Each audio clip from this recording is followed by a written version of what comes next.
Le prix de l'or explose et ce n'est pas une bonne nouvelle. Je t'explique tout, mais d'abord abonne-toi.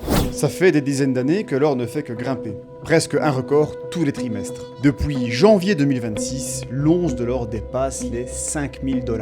À titre d'exemple, en 2016, elle valait à peine 1000 $. Ce qui veut dire plus ou moins plus de 360% d'augmentation. On pourrait croire que c'est juste l'inflation. Mais la vraie raison est ailleurs. Les investisseurs ont peur. Quand le monde devient instable, l'argent fuit le risque et se réfugie dans l'or. Pas parce qu'il rapporte plus, mais parce qu'il rassure.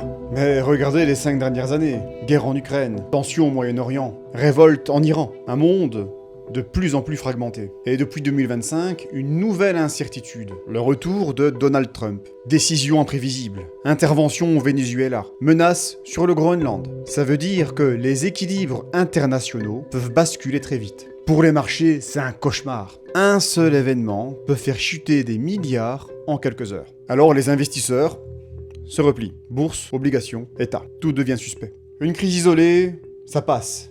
Une crise en chaîne, ça laisse des traces. Inflation, sanctions, tensions économiques, une prime de risque permanente. Alors si l'or est redescendu en dessous des 4900 $, depuis la nomination de Kevin Warsh à la tête de la Fed, qui est un profil bien plus rassurant que son prédécesseur, Jérôme Powell, il y a fort à parier que l'instabilité du monde ne continue à faire accroître le prix de l'or dans les années et les mois à venir. En somme, la hausse de l'or raconte une chose simple. La confiance disparaît dans les États, dans la stabilité mondiale et dans notre capacité à prévoir l'avenir.